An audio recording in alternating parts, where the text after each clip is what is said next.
Anthony says he's doing well. Great. So welcome to our free Zoom for ABA Study Guide. We are going to go over a concept that people sometimes find tricky. So we're going to break down the differences between behavioral cusp versus pivotal behavior. So just to tell you a little bit about ABA Study Guide, we do offer free Zooms from time to time. We also offer daily mock questions, BACB questions. We also have a ABA study guide for RBTs that we do the same. We have RBT level Zooms as well as RBT level mock questions. We also try to provide a support group, and we, if someone's have a hard time with a concept or a principle, they're welcome to ask questions. So we're trying to develop a community where we are disseminating ABA in a professional manner. So I'm glad to have everybody. We're going to get started. We may have some people joining because we had a pretty high interest.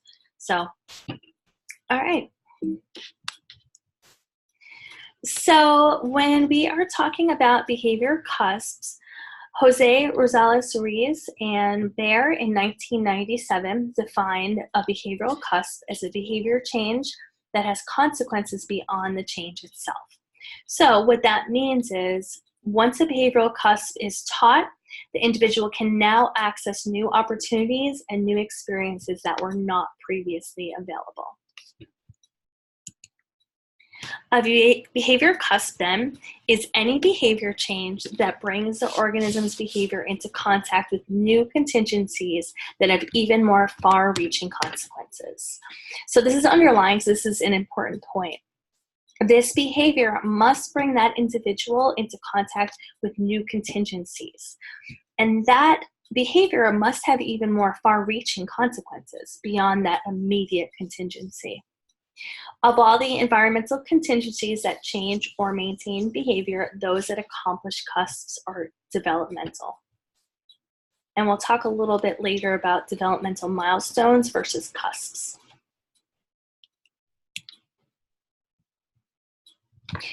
The behavioral cusp is a special instance of behavior change, a change crucial to what comes next. So whereas a reinforcer acts on a single response or a group of related responses, the effects of the behavioral cusp regulate a large number of responses in a more distant future. So that's an important point also. A behavior that reaches a contingency, a reinforcing contingency immediately, is going to be different than your cusp, which accesses more reinforcement in the future. Behavioral cusps also, they have a sudden and dramatic consequence that extends well beyond the idiosyncratic change itself. Okay, so some properties of behavior cusps. On the board exam, you may see some questions that talk about behavioral cusp versus pivotal behaviors. So if you take anything out of this, I would recommend looking at this list of properties. So the following properties are special features of a behavioral change that lead to more change and an increased likelihood of social adaptation, independence, and cultural fitness. So the first property is going to be access to new reinforcers or contingencies of reinforcement, accessibility to new environments, excuse me. Go ahead and fix that right now. Generativeness, also known as generality, one of our dimensions of behavior, right? Then we have an effect on stakeholders. Stakeholders would just be people in the individual's environment, parents, family members, maybe other people in the social circle. So this behavior cusp is going to also have an effect on them. Then we have social validity. We all know Montrose Wolf wrote a lot about social validity. This is one of the implied characteristics of ABA. So this behavioral cusp has to have social validity beyond just the individual's behavior. And then this behavior also must compete with inappropriate, incompatible responses. So if you have a maladaptive behavior that you want to change and you're going to teach a more appropriate behavior, that could be a behavioral cusp. Okay, so generativeness, does the response facilitate subsequent learning by either being a prerequisite or a component of a more complex response? This criterion refers to the potential for recombination of minimal repertoires into a more complex response class. So that's a mouthful. Basically, what that means is, for example, if an infant is learning how to crawl, the specific arm, hand, and leg movements are component skills for crawling. But the crawling itself is not the behavior cusp because it enables the individual, or is the behavior cusp because it enables the infant to contact new reinforcements and stimuli. So the crawling itself is a behavior cusp, but the arm, leg, and hand movements are component skills for crawling. Crawling, as you know, opens up a new world of contingencies that can further shape and select other adaptive behaviors. Okay, so we talked about other stakeholders. Behavior cusps affect the people around the learner, and those people support its development after the intervention is removed. This is one of my favorite concepts as a behavior clinician. When we want to teach something for our learners, we always need to make sure that we're adhering to the relevance of behavior rule. So a target behavior should be selected only when it can be determined that the behavior is likely to produce reinforcement in the person's natural environment. So post-intervention, is this behavior going to be reinforced or maintained by their social environment? So your behavior cusp must follow the relevance of behavior rule. Okay, so some strategies from Bosch and Fuqua on selection and prioritizing of potential skills to target. And you'll notice these follow this list of properties. So number one, does the response facilitate subsequent learning? Is there generativeness? Will the response have a potential for the learner to contact new reinforcers and new contingencies of reinforcement? Will the response give the learner access to new environments? Will it have social validity? And is it going to be supported by stakeholders in that individual's life? And then will the response compete with inappropriate responses?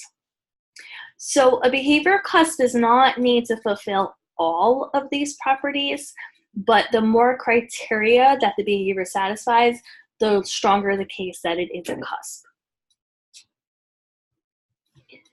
Okay, so as far as milestones, a concept of behavior cusp has been compared to developmental milestones.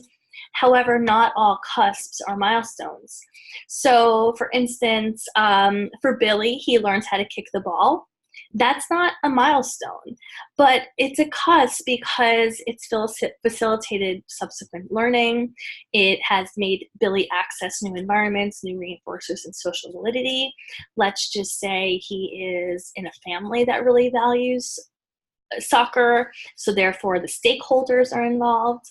So kicking the ball is not a necessity in these environments, but for Billy's life, this was a behavioral cusp. Okay, so before we move on to pivotal behavior, does anybody have any questions in the chat box you want to ask?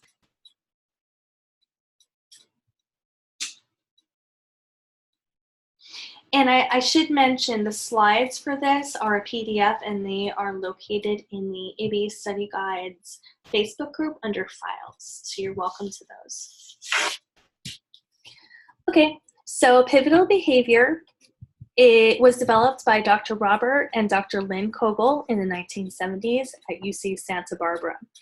So a pivotal behavior is a behavior that once learned produces corresponding or modifications or covariations in other adaptive untrained behaviors. So the way that I remember this, I don't know, this might be helpful. I think of somebody physically pivoting and therefore they're co-varying. So they're moving, corresponding modifications to other adaptive untrained behaviors. So they're physically moving and other adaptive untrained behaviors are moving with it. It just helps me.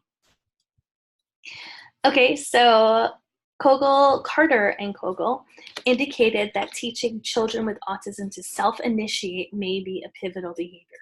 This is a really important pivotal behavior that they talk about often. The presence of initiation may be a prognostic indicator of more feasible long-term outcomes and therefore may be pivotal. In that, they appear to result in widespread positive changes in a number of areas. So that is, improvement in self-initiations may be pivotal for the emergence of untrained response classes, such as asking questions, increased production, and diversity of communication. So self-initiating is a pivotal behavior because it leads to emergence of other untrained response classes. So the benefits of selecting pivotal behaviors. If you are a behavior analyst or a teacher and you choose to select certain behaviors, Kogel and Kogel believe that you should prioritize these behaviors.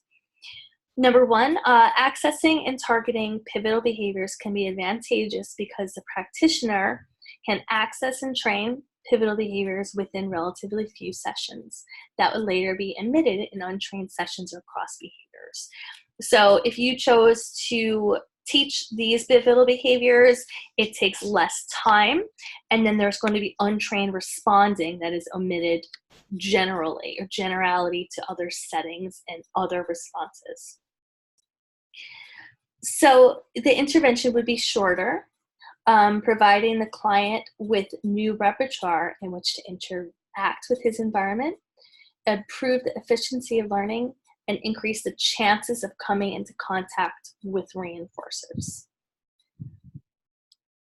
Okay, so pivotal response training, sometimes known as PRT, is a method of teaching a child to learn based on the idea that there are pivotal behaviors that, once changed, could influence other behaviors as well. According to this theory, these skills are pivotal because they are foundational skills upon which learners with autism spectrum disorder can make widespread and generalized improvements in many other areas. I should note here that PRT can and is effective for other learners outside of just the ASD spectrum. Okay, so the 4 pivotal behaviors targeted, and you should know these, are going to be motivation, responding to multiple cues or stimuli, child initiations, and self-management. So by acquiring these 4 behaviors, children can learn skills in the areas of academics, social, language, communication, and self-management. Improvements in these areas will promote a variety of social communicative behaviors such as communication, imitation, play skills, joint attention, and will reduce inappropriate maladaptive behaviors. So if any of you in our group work with students with autism spectrum disorder, you may note that these specifically are the deficits of ASD. So we have communication deficits, we have language, we have social, and we often have inappropriate maladaptive behavior. All right, so let's get down to the difference between pivotal behavior and behavioral cusps. So behavioral cusps are about the learner accessing new contingencies and reinforcement, not new behaviors. So if I teach a child to sit at the table, then they're able to access new contingencies and new environments. They may be able to sit in a restaurant, in a school, at home doing homework, and new contingencies, reinforcement, table eating, which is socially valid, etc. Pivotal behaviors are about the learner experiencing corresponding changes in other untrained behavior. So if I teach a student to request for one thing, there may be corresponding changes for requesting other things, and other kinds of communicative language. So for pivotal behaviors, they are not involving contingencies or reinforcement. So if you had to have a takeaway from this, what I would just iron down is behavioral cusps have to do with new contingencies and environments, not new behaviors. And pivotal behaviors do not have to do with contingencies or reinforcement in environments. They have to do with corresponding changes or untrained behaviors. Okay, when differentiating between pivotal behaviors and behavior cusps, focus on the context. If the response focuses specifically on accessing new forms of reinforcement, it's more of a cusp. If it focuses specifically on accessing new forms of behavior, it's more of a pivotal behavior. Okay, so some similarities between the two. Rather than systematic methodological approaches, training pivotal behaviors and behavior cusps are effective ways to improve the efficiency of developing a behavior. So rather than teaching specific behaviors methodologically, going right down the VB map or, one thing leads to another, if you specifically train pivotal behaviors and behavioral cusps, you may get a lot of things for free. It's going to be very much more efficient, especially if you only have a little bit of time with your learners. Let's say you have a focused ABA treatment that you only have them for a couple months. Pick those behaviors that are going to have generality across behaviors, environments. Both pivotal behaviors and behavioral cusps should be prioritized and taught first to learners because they are behaviors upon which other behaviors can be built. So those would be a good foundation that you're going to have corresponding behaviors with your pivotal behaviors, and you're going to have a lot of social significance with your cusps. It is true that meeting new contingencies and environments often lead to new behaviors. Okay, a relevant example from Cooper, Hearn, and Hayward was initiating interactions. So suppose the learner can already talk, which would be your behavioral cusp, then teaching him to initiate conversations may be a pivotal behavior. If it also leads to an improvement in the frequency or quality of requests. So your behavior cusp and your pivotal behaviors may co-vary if you're looking at a similar behavior. You just have to look at the function, the contingency. Okay, so we have a few practice questions. So in the chat box, write down type in what you think would be the best answer. Responses that are likely to allow access to new reinforcers or environments that produce generative behavior and compete with inappropriate responses are called A, pivotal behaviors, B, behavioral cusps, C, component behaviors, or D, prerequisite behaviors.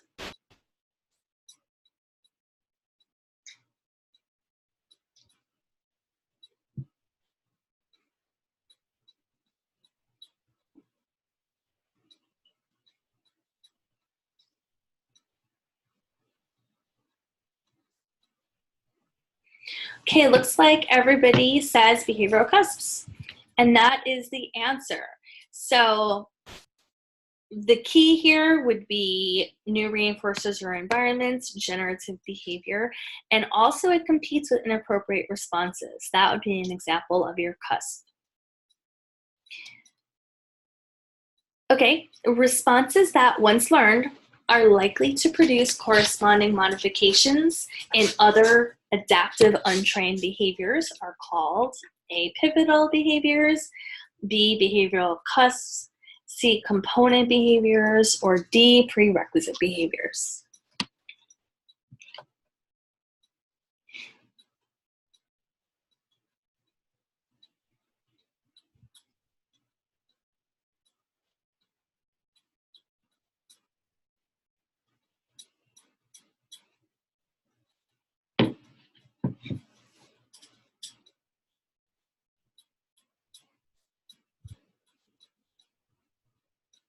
Okay, you guys are doing great. I think everybody said A, which is pivotal behaviors.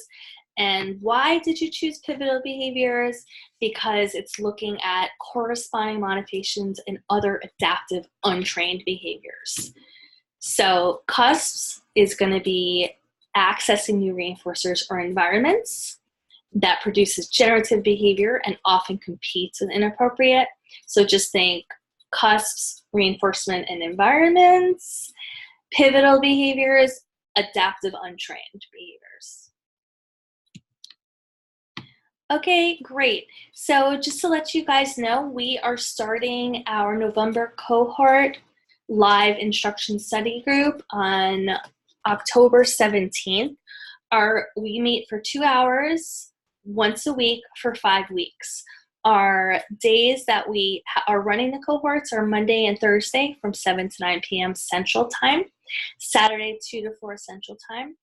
Our package is great, very affordable. We offer 10 hours of live instruction. They're taught by a BCBA. You also access all slides and recordings. We'll send you a link. You can listen to them as many times as you want. We also offer 1 free mock exam, and we have an online foundations game, which is really fun for fluency. So code ZOOP is going to get you $10 off the package. If anybody has any questions about our study guide package or about any of the content that we learned tonight, please go ahead and send me a PM. It's Trudy Giorgio, and I look forward to learning from you. All right, bye.